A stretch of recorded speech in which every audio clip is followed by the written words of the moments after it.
Welcome everyone to another open agenda BitShares talk on the Beyond Bitcoin network. Today is Saturday, May 12th, 2018, and I am Official Fuzzy, and I'm pleased to join you every Saturday at 9 a.m.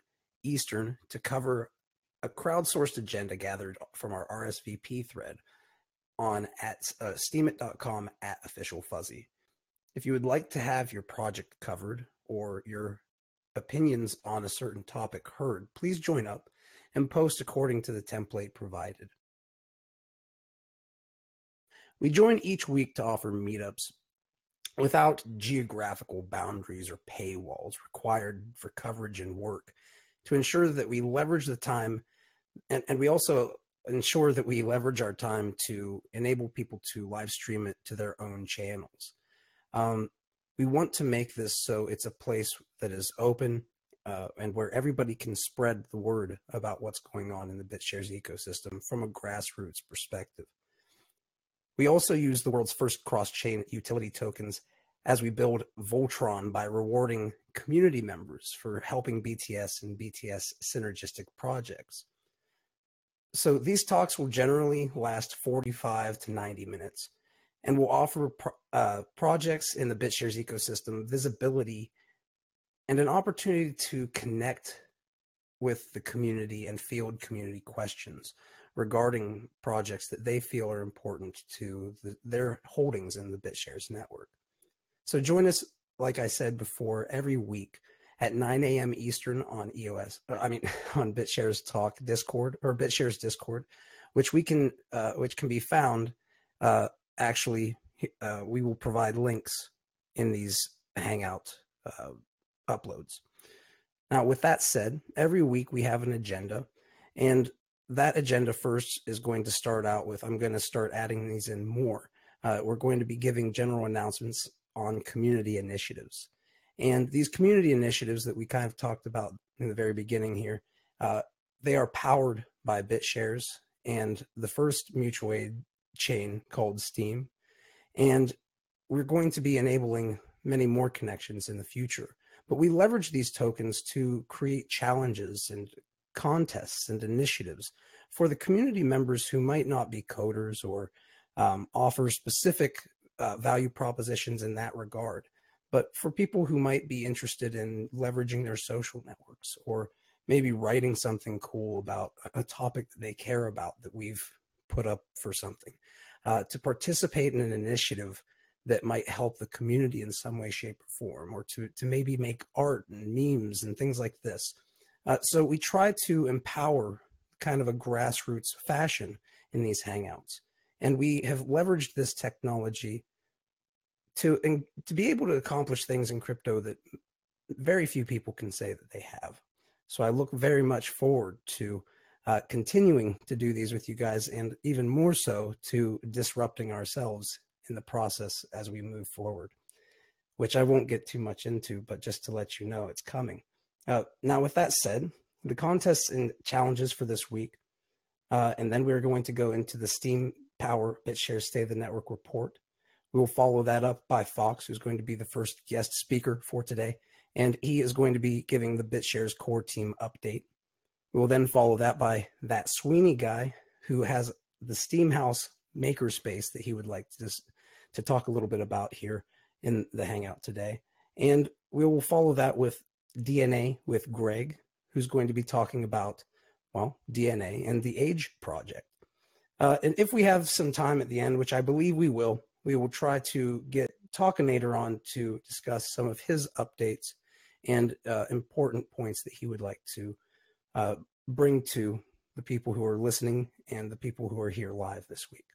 So before we get into all the other ones, let's go ahead and dive into contests and challenges.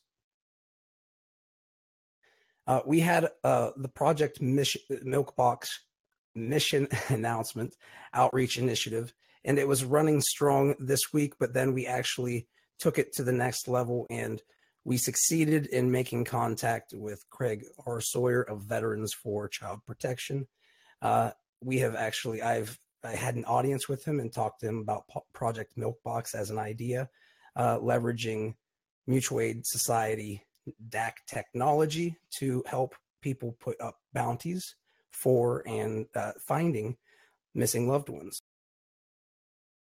Now, with that said, we also had the participation challenge.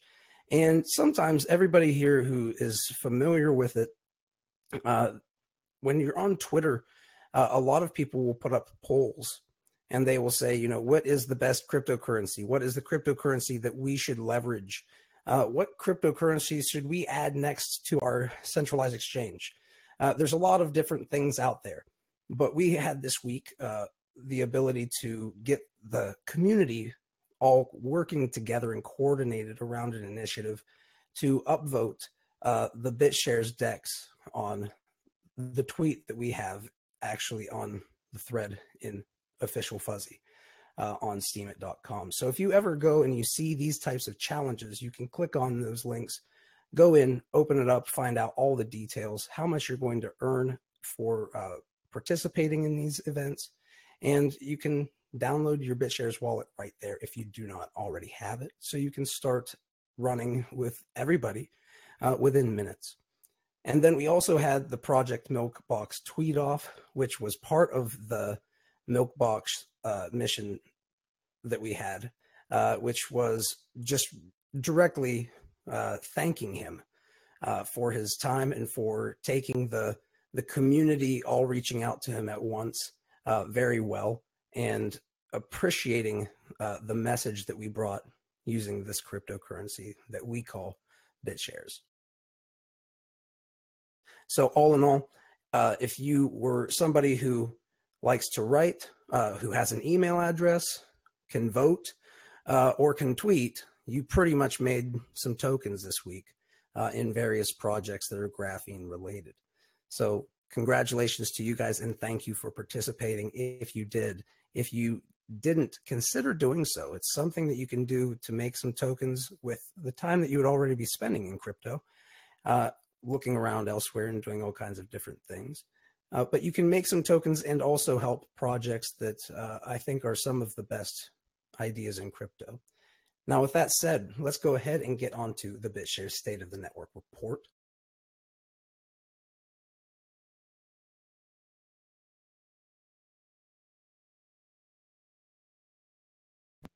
BitShares State of the Network report. The 2018 Global Graphene Blockchain Development Conference has successfully concluded in Shanghai.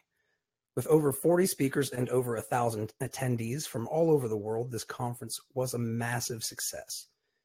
@Jademont, as one of the organizers, has uploaded a gallery of pictures and video recordings of the event, which can be found in the link provided within the BitShares State of the Network report. Next is Annemike Dirks, I think I said that correctly, announced the launch of the Graphene Foundation, which has been founded as a Dutch nonprofit organization.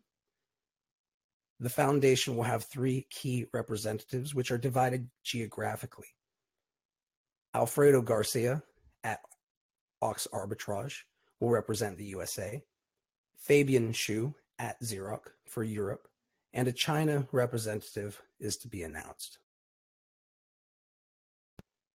Up next is Annemike Dirks announced the upcoming BitFest conference to be held on the 21st, 22nd, and 23rd of September 2018 in Amsterdam. Next, ExitBlock has announced development of Bitcoin payment sidechains that will allow all Bitcoin owners direct access to the company's graphene-based decentralized applications. ExitBlock has invested nearly 1,000 hours in programmer and development time on the sidechain, which is nearing completion. Big milestone. Up next is Hungarian Cryptocurrency Foundation has announced the launch of Nowcoin on the Bitshares blockchain. The Nowcoin market game was invented to create a social ecosystem for Nowcoin, with holders motivated to enter and hold Nowcoin, and with merchants interested in supplying services to the network members in exchange for Nowcoin. So with that said, I want to thank everybody who participates in these Hangouts, who joins up to these Hangouts. And I want to urge everyone, if you haven't already done so, check out at Steem Power on steemit.com. He will also be on beta.whaleshares.net in the coming months. But I want to let everybody know this is where you go to read the full report that we create just an excerpt, or we read out an excerpt every week for. Now, with that said, I'm going to go ahead and open it up for the guest speakers, and that's going to start off with Fox. So, Fox, if you would like to step up, give us some updates, let us know how the conference went, and just in general, give us your updates. Thanks, Fuzzy. Great to be here again. Good morning, good evening to everybody out there. I'm Ryan R. Fox. I am the coordinator for the BitShares core team, and it's been a couple of weeks since I've been on. Missed you guys. We were busy last week at the DEF CON conference, so I wanted to just give you a quick update on what the team has been up to and what we're doing going forward. I've got a lot to share, and I'm going to try to keep it in the time period that we've got, and then I'm going to stick around for the after party and take some more questions there at the end. So I just wanted to toot my horn a little bit about the team. Since last we spoke, we did have a feature release that came out on 25th of April. So that's out there under the master branch, and it's tagged as 2.0 2018-04-25. Yes. All right. Just download the master. You'll get the latest feature release. We are really growing as a team. We're averaging now about 80 hours of work per week as a team. You can follow along and see our progress as documented at bitshares.foundation/worker, and you can there find our bi-monthly reports on what we've done, who's done it, and how you guys are compensating the team through our worker proposal. So thanks again to you, the community, for voting this worker proposal and keeping us contributing back to the BitShares core. All right, we did grow one additional team member here on the core team in the last period. That's John M. Jones. So he is on as a core developer, primarily doing some C++ coding, along with Abed, Alfredo, and Peter. We are, one other thing that happened was that Abed, he had a worker proposal that he had himself, and then that expired, and now he is full-time on this worker proposal. So all of his time is now being compensated through the core team worker proposal. Great. We are, of course, still looking for more great contributors, and we want to make sure that you follow along on our GitHub site. So we're github.com/bitshares/bitshares-core, and in there you can take a look at our project backlog that is coming along. So we worked at the DEF CON conference to make better use of GitHub as our collaboration platform, and we're really trying to turn around to the community and show them how we're prioritizing things, what we're actively working on, and what we're looking to do in the future. So we'll take a look. Probably next week I'll talk a little bit more here and show you guys a little bit about how that project backlog is going to work. Yeah, so that's kind of what we've been doing as a team. So let's go on and talk a little bit about what's upcoming here. So we have a testnet release that is coming out. It's the software is available. So if you go to the GitHub site and you switch the branch to testnet, you'll be downloading the latest tag, which has the prefix of test. So it's test-2.0.180510. All right, so that just came out a couple of days ago, and inside of that there is hard-coded in there is a hard fork trigger, which will happen a week from today, so next Saturday on 19 May at about 1400 UTC, then all of the new code that's in there will start to work. So we'll be doing that on the testnet, of course. So what we want to have people do is help us test this. Anybody can help test in the testnet. Anybody can get a free account there. All you have to do is go to testnet.bitshares.eu, and there's a wallet. You can you can get a new account set up. We're going to provide some instructions for what we want you to do as an end user that will allow you to create some short positions, and then we're going to make sure that we test those mechanics after that hard fork passes. All right, so there's a testnet thread that's on the BitsharesTalk forum. We got lots in this, and this is why we need your help. So we've got 12 different BSIPs that are included in this. We also have at least 6 consensus impacting bug fixes, and then we've got a handful of other additional enhancements that are in there. ABIT has done a great job of posting a Steem article, so I hope that you can go through and see a bit about that. I think Talkinator is going to talk a little bit later in the program more detail about what's in there.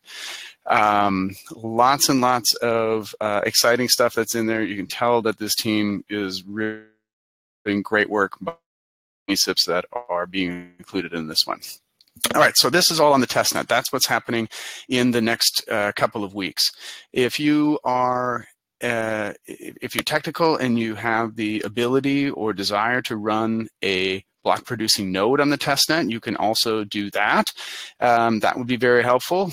We ask that then you just reply in the BitsharesTalk forum thread there and just tell us what your name, what your block producer name is, and then you'll get voted in, and then you can be part of testing that way as well. So both technical people who want to run a block producing node can help, and then just end users, traders who want to be able to test the code can help.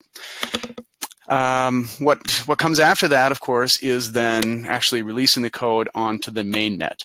So we allow plenty of time for testing, and then we also allow plenty of time after the code is frozen and released to get it implemented onto the active block producer network, and then to allow some time for the community to review it and then vote if they actually want to have it implemented. So the software should be released by 12th of June, and then we will code in a trigger for those hard forks to actually take effect about 1 month later. So we are tentatively targeting 12th of July. Again, we're going to do it near 1400 UTC. That's just a good time kind of globally, and especially for our business partners that are making use of this, the exchanges and the other businesses that implement the BitShares code.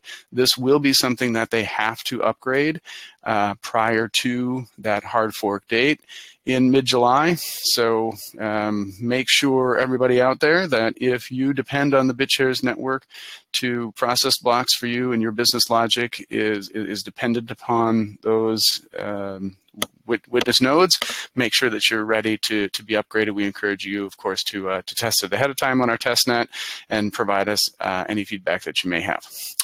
All right, so that's what's going on there. Let me move on to our DevCon. All right, so we heard a little bit about what was going on in Shanghai last week.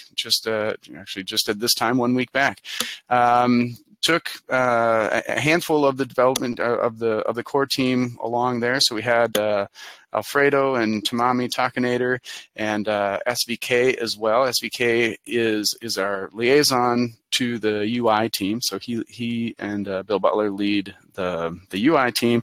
But of course, we as the core team make sure that we have an interface to the UI team. So the 5 of us were there representing the core team and participating in presenting, meeting with attendees, talking about BitShares, talking about Graphene, what makes it great, what what makes the BitShares platform great, listening to what it was that the community is interested in seeing going forward, what's being developed, listening to businesses who are interested in developing on top of this platform, what are their needs, and making sure that we take that back and then prioritize that into our development efforts as we move forward. So I just wanted to call out a few of the great presentations that were had by members of our BitShares community. This event was hosted by GDEX. They were one of the primary sponsors there, and that's a company that BitCrab is part of, and so he hosted this. Was thrilled to be there along with his partner, Jademont. So he was really instrumental in making sure that we were well taken care of while we were there, and just had presented just a great, well-organized conference. Jademont was also one of the panel moderators. He moderated both the BitShares panel and then the EOS panel as well. I hosted the graphene panel on the first day, which was pretty interesting. Some other things, but I think one of the highlights for me was really watching Alfredo Garcia up there. You know, he's one of our core team developers, and he got up there to talk about how do we develop the smart contracts on top of BitShares. So he went through the pattern of, how do you create new operations, and he used the escrow as the demonstration that he gave. And after this presentation, after he was done, he was mobbed. There were so many people standing around him wanting to learn more. It was outstanding. So we could tell straight away that, having the BitShares core team there to do presentations was extremely valuable. So, special call out to Alfredo for making that presentation. Fabian was there talking about the BitShares Python library, which has been so valuable for many developers as they onboard and try to understand how can we connect to BitShares and to any of the graphene chains, because it's extensible in that way. I was there. I talked about sustainable development and how we make, basically what allowed me to be there on stage was the worker proposal and how our funds come out of the reserve pool.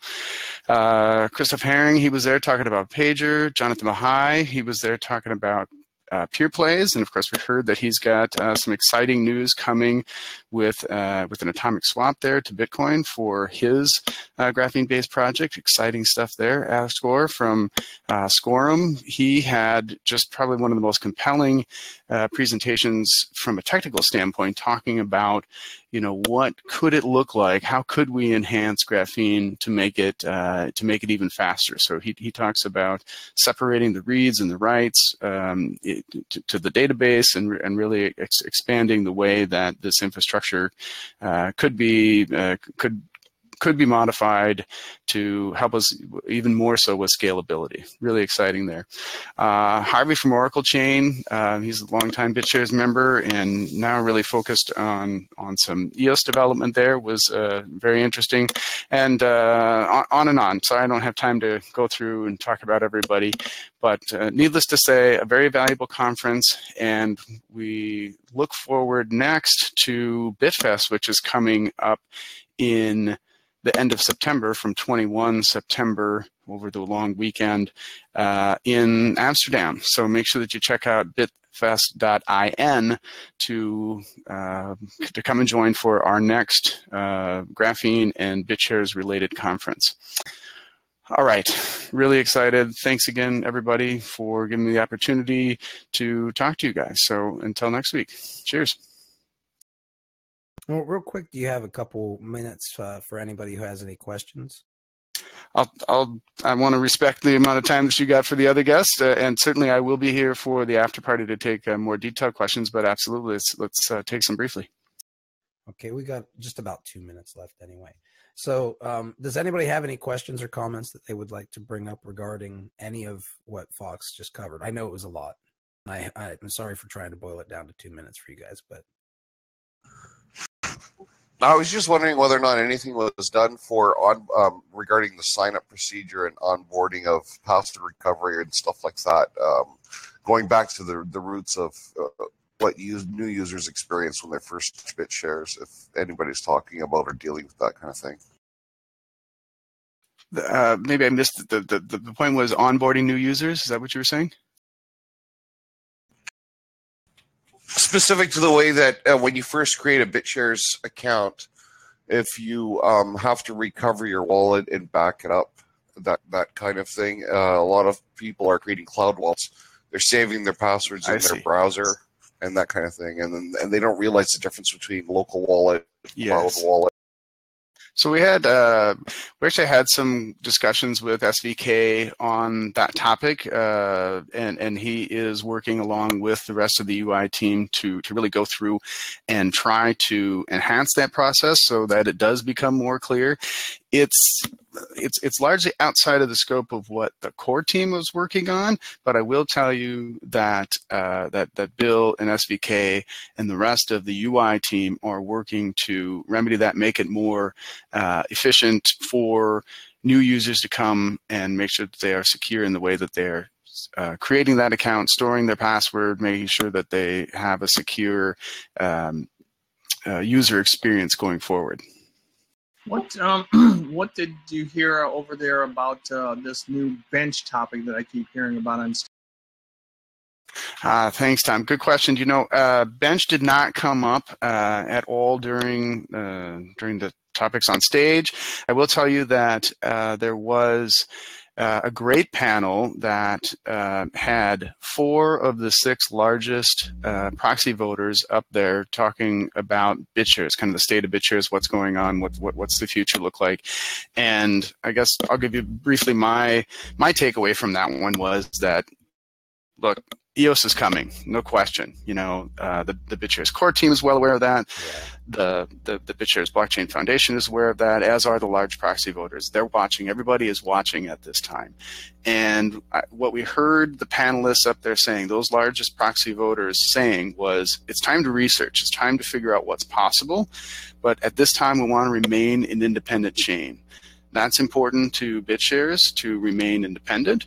And then once EOS is launched, to consider what works and determine what can be implemented within BitShares thereafter.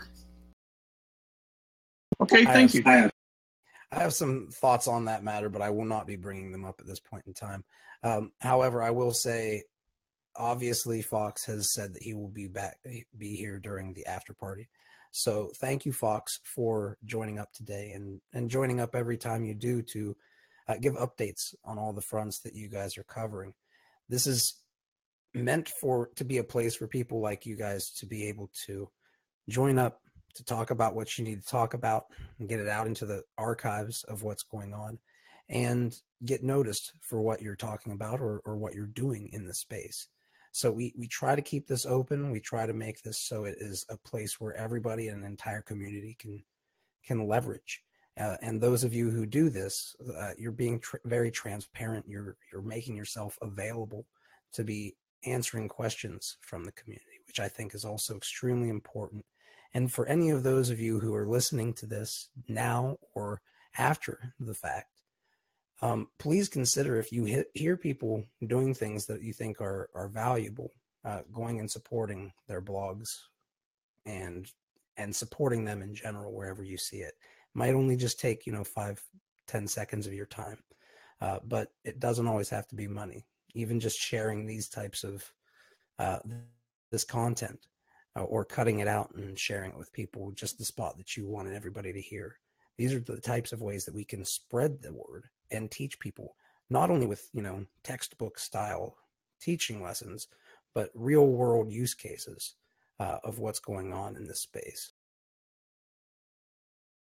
Now, with that said, that Sweeney guy is going to be here to present the Steem House to the BitShares community.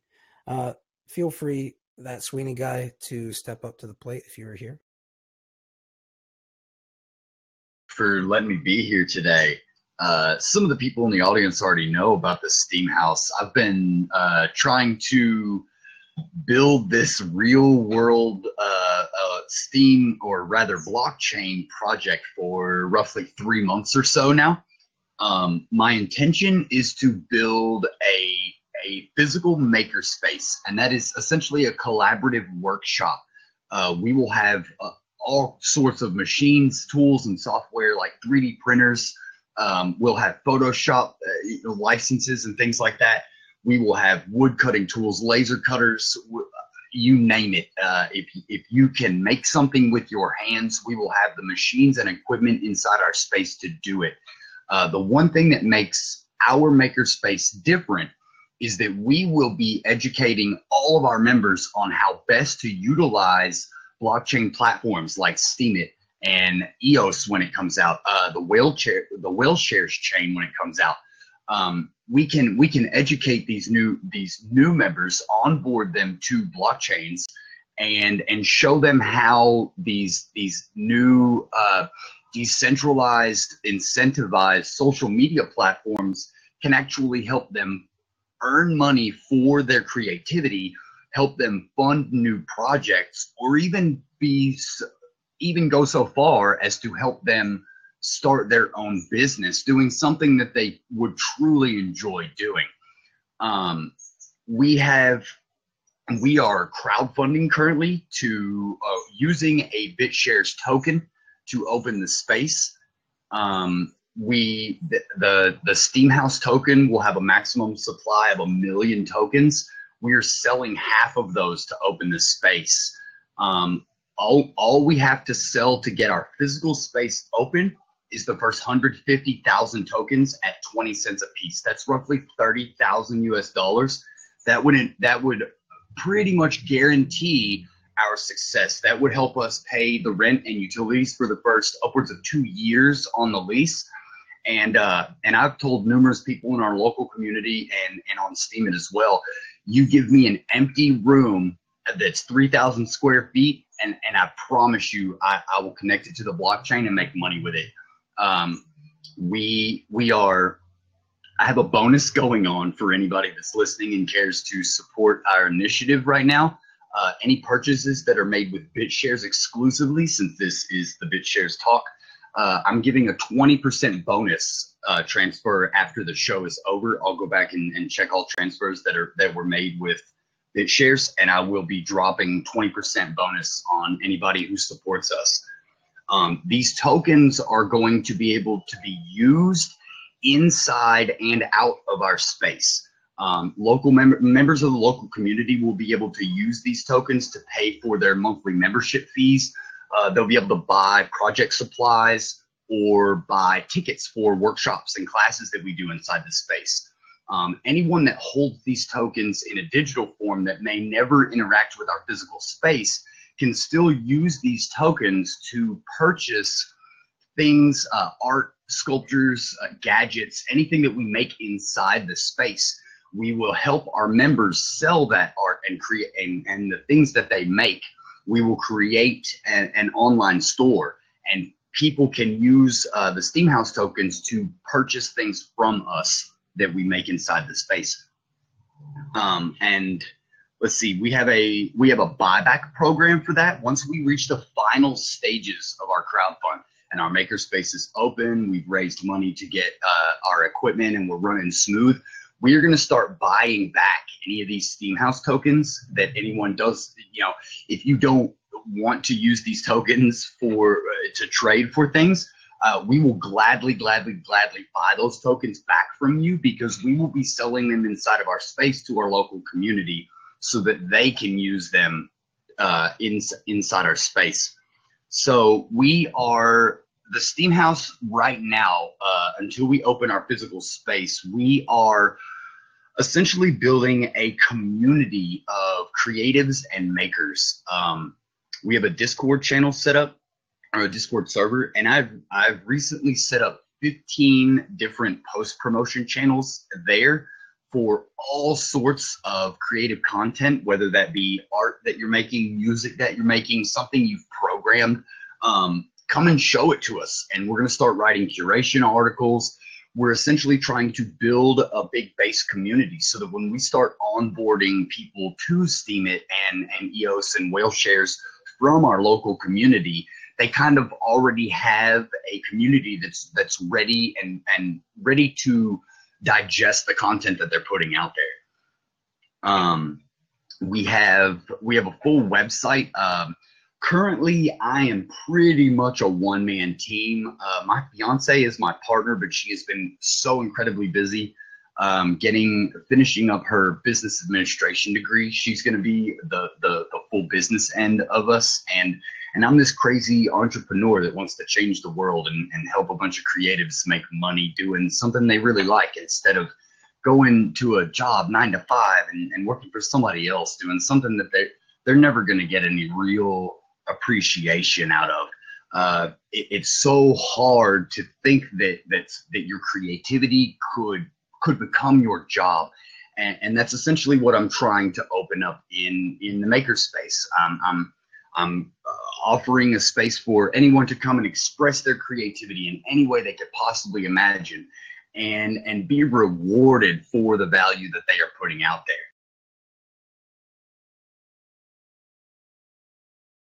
Sounds fantastic.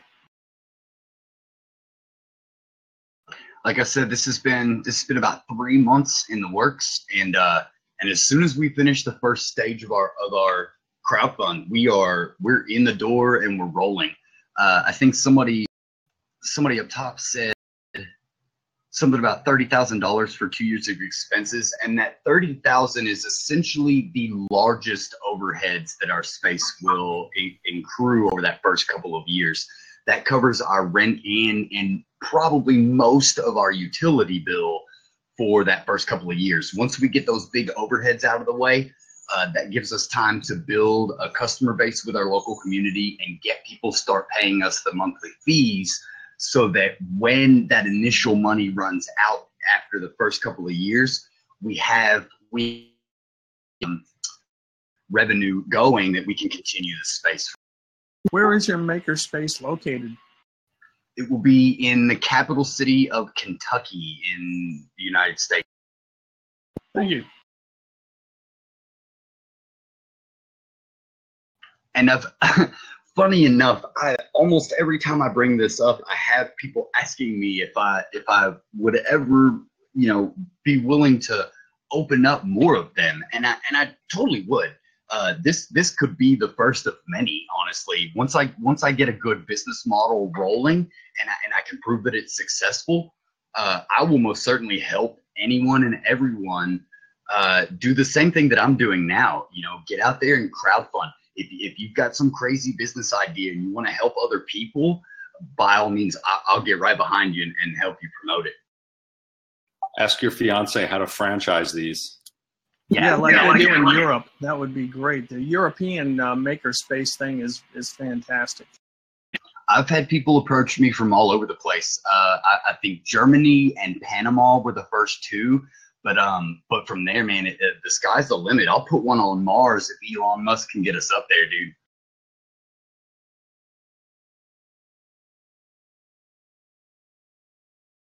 Yeah, what have you learned from the experience in the makerspace in the European area? Because when I encountered this about 2 years ago, I was astounded at how long it had been going on there and how entrenched it is in many communities there. Oh yeah, it's a really big thing here in America too. We have a really big makerspace in 2 separate cities here in Kentucky. Both Lexington and Louisville both have really nice makerspaces, but our capital city is kind of lacking in most areas. And the Steem House could be a way for me to bring money from the world into our little community and help us flourish.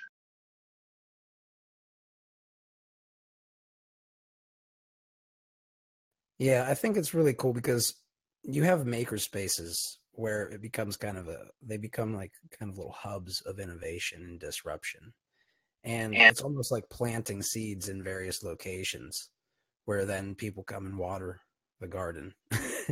And then there's cool concepts that come from that. And you basically just seed people building their own dreams. And how I see this playing out is leveraging that ecosystem to help people create tokens for their dreams too, and help people distribute tokens in return for kind of like crowdfunding style events for things that they've already done or built, right? Because if it's already built, it's not, it's a promise for a product, as opposed to a speculative investment, right? So I think these are kind of like at the root of one of the most important things, this meetups and community activities. But then these are kind of like the powerhouses where you try to build that value in a local way. And I think that's kind of what we need in the world right now, actually, is to see like 3D printing coming online in a hardcore way. Solar power collectives and things like that, like where your community actually works and engages in a little bit of a centralized location, but for their locality, like, right, for each local area. And then you have them going together and working to build value in various different disruptive technologies. And we create that kind of mesh between multiple technologies, which is really what Makerspaces also kind of help with. And what do you have? Now you have kind of a social fabric that helps people in a time when we know the world and the world's economy is changing hardcore. So I support the idea of these things. And I can see that you even have a white paper and you also have an announcement for the crowdfund, correct? That's right. Is there anything that you'd like to talk about that you have in the white paper?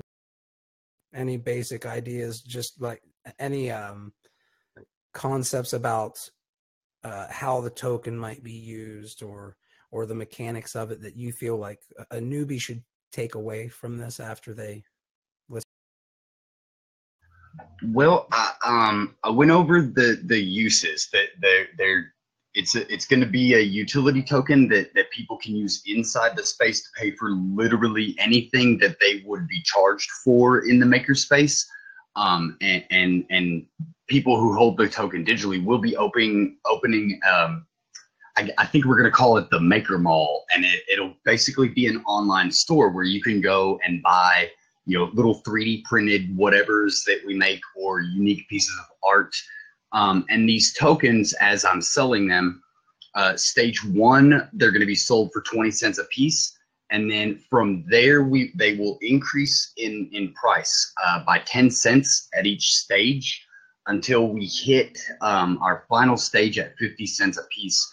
Now, when our crowdfund is over, I will be selling these inside of our Makerspace at hopefully, I want to peg them at $1 per, so that it's kind of easier for people who are used to fiat money. They can easily break these tokens down in their head instead of, okay, well, the token's worth $2.54 and I've got this many and I owe this much, and it'll be a lot easier if I can try to peg them for $1. But I've stated since the beginning, the open market's going to have its say with that, and if it's worth more, fantastic, and I will personally put in the work to do conversions for people.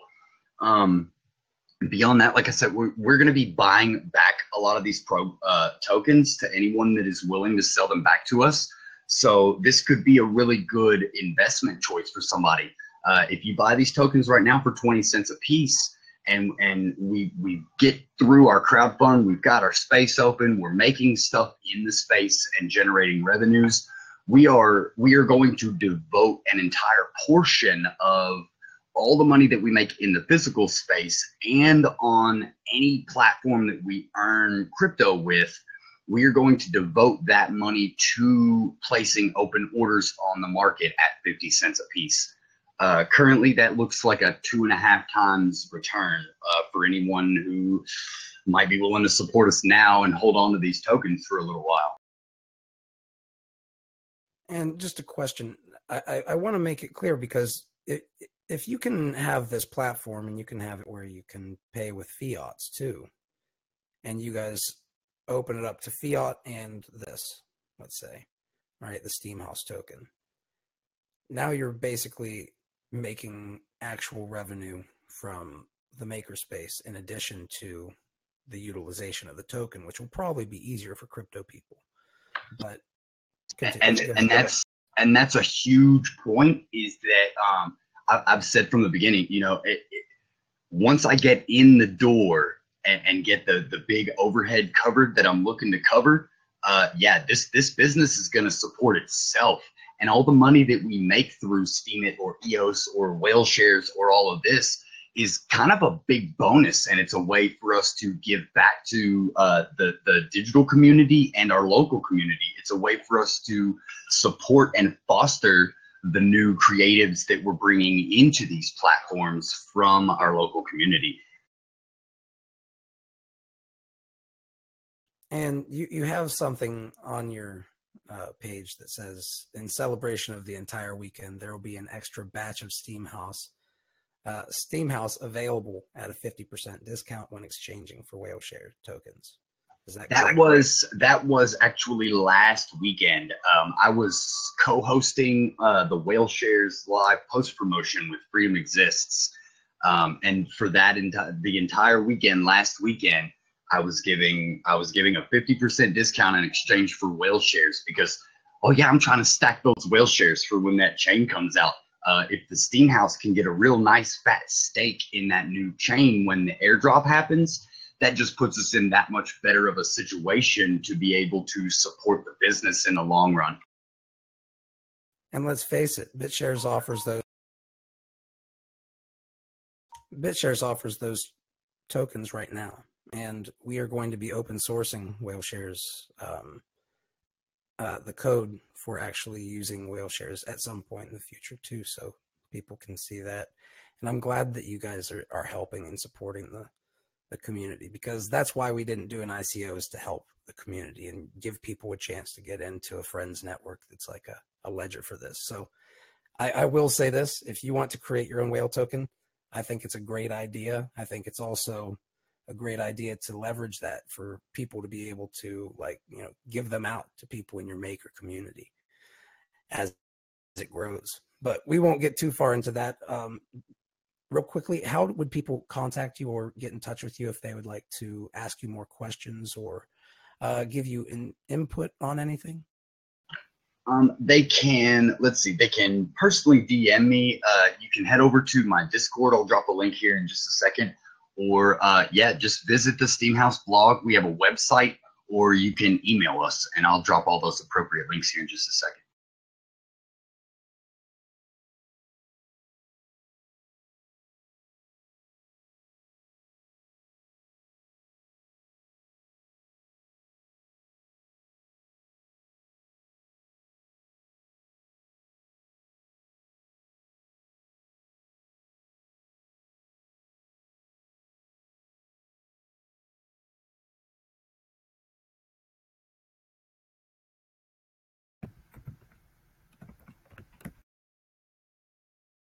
Okay.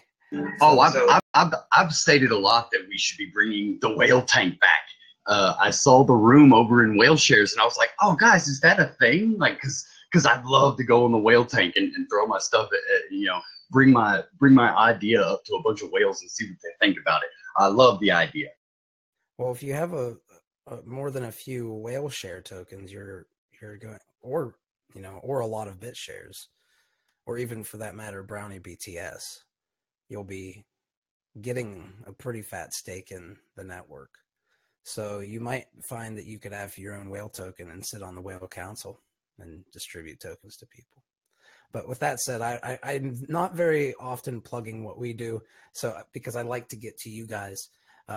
Just suffice it to say, there are tools coming from good people who have a very similar vision to what I do, and I appreciate what they're offering everybody here, because it enables me to kind of give you guys some of these opportunities. Now, with that said, thank you everybody who's joining up to these Hangouts. Thank you to the people who share our content, who upvote and reward our content. You guys make it possible for me to leverage funding to help build some of these things without having to worry about always coming out of pocket. Most of what I make does go toward helping reward different projects that I believe in. So if you see somebody who's being rewarded and stamped with the Fuzzy Vest account, it's most likely that they are somebody who has been rewarded the tokens themselves, or somebody who's been given tokens by somebody who has been rewarded them, or maybe the occasional person who has purchased them. But they're very often, you don't find the opportunity to buy them too much, even on the market. Now, with that said, DNA with Greg is here, and he's going to be talking about age. And I think this is another disruptive technology and something that we are on the very forefront of to discuss it, because not many are, and it's something that we should be very much looking at. So DNA with Greg, I do appreciate the topic and the project. So please feel free to step up, give your introduction, and give some information about it, and we'll go forward from there.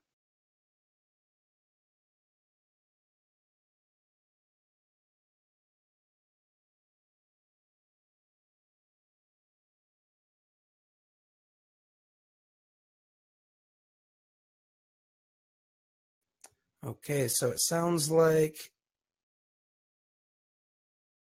I saw him in here earlier. Welcome to the live streams, everybody. Sometimes it happens. Okay, well, with that said, I'm not going to talk too much about it because I'm not the expert in it, and I would hate to pretend to be. However, I will say that DNA editing is a very big deal in, as far as the technology goes, and they are advocating responsible use of it and open sourcing it to the world, so people have the power to understand what otherwise might just get into the hands of a very small few. Very important stuff, guys. We should always be looking at this kind of topic and recognizing that it can be abused, this technology, and we can do it irresponsibly and cause a lot of problems. This is working with genetic code, right? It is code. It might be a slightly different version of code, but it's code nonetheless. And when you can edit that code, you can do some great things potentially and some terrible things potentially, and sometimes you don't know which. So you have to be careful about longitudinal studies on these types of things, and open sourcing it, I think is a discussion in and of itself, and I think it's something that we should be discussing. I will also say that I would like to bring them back on at some point in time. I apologize that they are not here. It is a pretty cool topic to bring up, and I think that it would be something that we should definitely consider talking about, bringing and helping with the BitShares decks. Now, with that said, does anybody have anything that they would like to say about the topic of gene editing and age in general? Or would you guys like me to just move on and we can cover Talkinator? Say move on, but Talkinator. Okay, let's go ahead.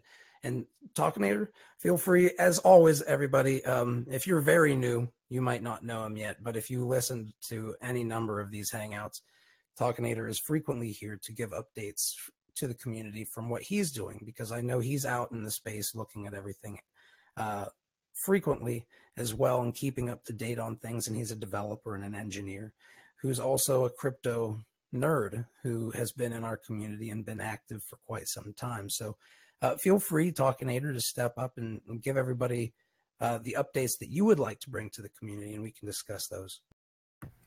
Thanks very much, Fuzzy, and hello to everyone.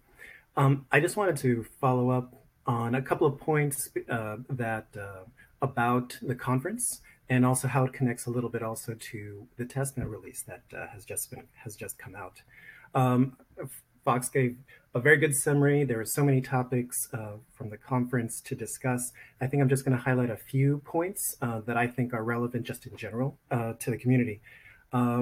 First off, just general compliments to the organizers. I thought they did an outstanding job, both for organizing all of the presenters and arranging the venue and the helpful staff. And also, since there were so many speakers in different languages, that they had live interpreters that everyone could listen to understand the others. Just really an excellent job on their part. I think in general for BitShares and for the graphene community, one presentation that I thought was very intriguing was the announcement of the Graphene Foundation. which potentially could be fostering support for various features that would be applicable across graphene chains. And I think, and they've identified a particular way to organize some sort of sponsorship to support these particular developments. So I think that was an interesting feature applicable to BitShares and others. Another point that I thought was interesting is related to philosophy just in general, because a lot of times, at least since I do not speak Mandarin, there are certain aspects of interest that are lost on me. A lot of times when I read posts from members of the Chinese community, for example, they might either be technical often or perhaps a little bit on the financial side. But here, I think, was a great opportunity to actually hear them speak often about decentralization and focus on individual control of how they can communicate and how they can control their own individual funds. And I think that was inspiring for me to hear from members of the community who I normally cannot understand just because of language differences. And I think one other point that's perhaps relevant to BitShares, and it's a topic that we've discussed before in the past, has to do with the recent open market operations that were introduced in a couple of ways into BitShares. And this has to do with the fees that are collected and to buy into, let's say, BitCNY or BitUSD, and to support that market. And there have been, apart from the merits or demerits of it, BitCrab gave a talk about what those open market operations, a little bit about their purpose and what they're doing, and actually how much, let's say BitCNY and BTS tokens have been involved. Since that has on our Hangouts, I would encourage everyone to take a look at that talk by BitCrab. And related to that, because there's always the concern for the proponents of the open market operations has been a shortage of BitCNY. And related to that is what has been released now in the TESTNET release, which are various feature improvements at the blockchain level related to funds and market operations. A lot of these have been prepared and written up by ABIT, and these are particular BSIPs that are related either to awkward situations sometimes when filling market orders, and they're slightly related to what's sometimes called something for nothing fills, where just because of the small quantities and particular trades on either side of a book, that sometimes prices seem awkward. So a lot of that has to do with just resolving those types of issues. And finally, there are also margin-related issues, and this is also related to shortage of any particular asset and liquidity. Part of the TESTNET release is enhancements to features related to people who are providing funds and especially margins with core assets. And this is all to enhance liquidity providers and people who are shorting a particular asset into existence on the BitShares network. So I think these are all just interesting topics that are particularly relevant for BitShares. And those were the main points that I wanted to highlight. So thanks very much, Fuzzy. Well, as you were discussing and Fox was talking about, there are a lot of changes that are coming up in the hard fork. And it's, if anybody's a gamer, you have it where the different patches come out, right? And all these different changes come out. Or for anybody who's a software, a administrator who's putting software on to and keeping and maintaining that software that's running on various systems in an environment. There are times when these updates need to be pushed out, right? So I just want to make it very clear that it's important that we have people join the testnet if they're capable of doing it. I would like to personally urge everybody to consider participating in this. And if anybody has any idea how we can keep track of it, I will gladly reward some whale shares to the people who participate in the public testnet.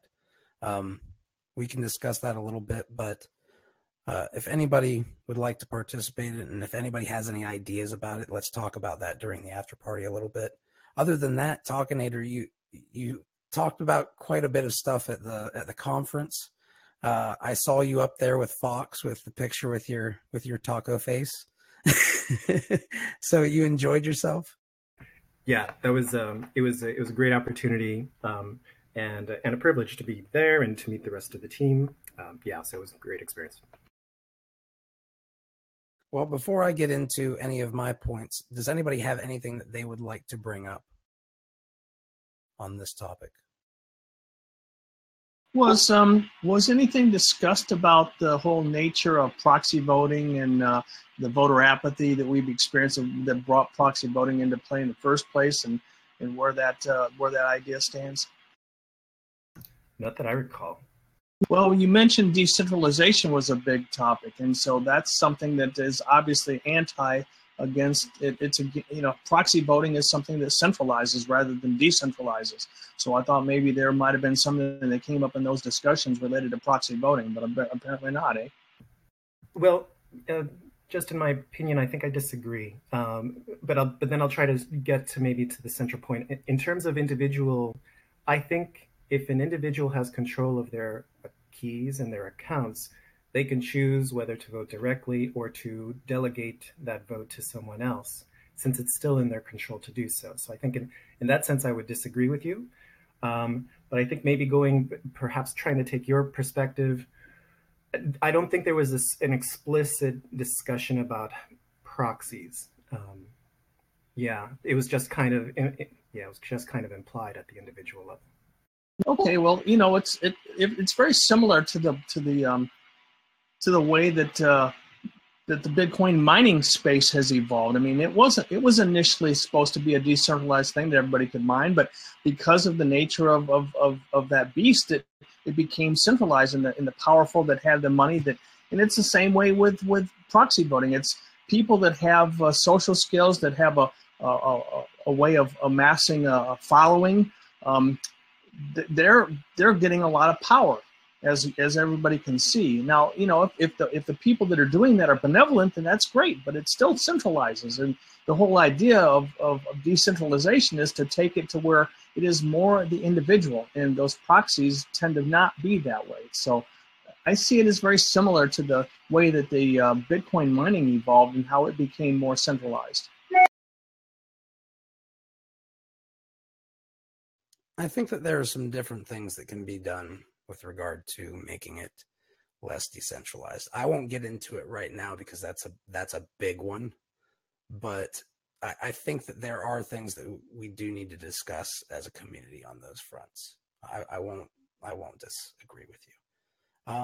Now, with that said, Talkinator, you mentioned in here that BitShares reached another record with transactions, right? So I just wanted to make that clear and remind everybody that new records are being made.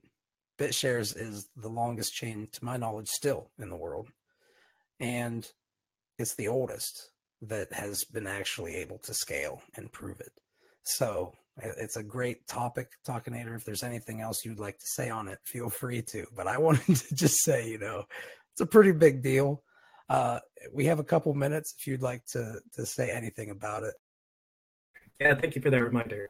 So just this past week, there were 2 records that were set, both one at just from the BitShares all-time historical perspective, where it had reached the most daily transactions yet on its own. And then also there's a particular day during the past week where, for example, BitShares number of transactions / operations had exceeded that of also Ethereum and Bitcoin combined. So this past week has been quite quite busy for BitShares, and really that hasn't been, it hasn't noticed any problems. I mean, it just keeps on chugging along.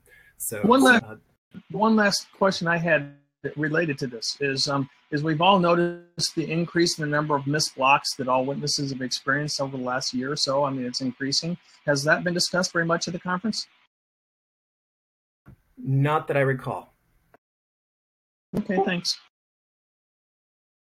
These are some important things that I think we should discuss too. Exactly. There's a lot of good stuff, but then there's also things that we have to kind of make sure as a community we maintain. And the cool thing I will say about this is that we can discuss it, and that unlike in other cryptocurrencies where, and I'm not trying to put down other cryptocurrencies by saying this, it's just a fact, where the only vote you have is to sell your coins, or hold them and say, okay, I tentatively agree with this, or tacitly agree with this. Those are your options. We can actually discuss this and talk about this kind of thing and change BitShares. We can even change the code that it uses to do certain things if we need to. And that's pretty powerful to have as a community. And it's good that people are willing to discuss the good and the bad, or the maybe the barriers and the potential pitfalls that we should also explain to and discuss. But with that said, we are about 5 minutes after, and I think that we covered everything pretty well today. So thank you everybody for joining up and participating in this. I will just remind you, obviously, to check @OfficialFuzzy on Steemit, on Busy, on EOSTalk, and on BitsharesTalk.io. You can always join up to those and look to see what I'm up to and what we're doing in the community. And of course, we will be here every Saturday participating in these BitShares talks. Now, with that said, thank you everybody for joining, and we will talk to you here during the after party.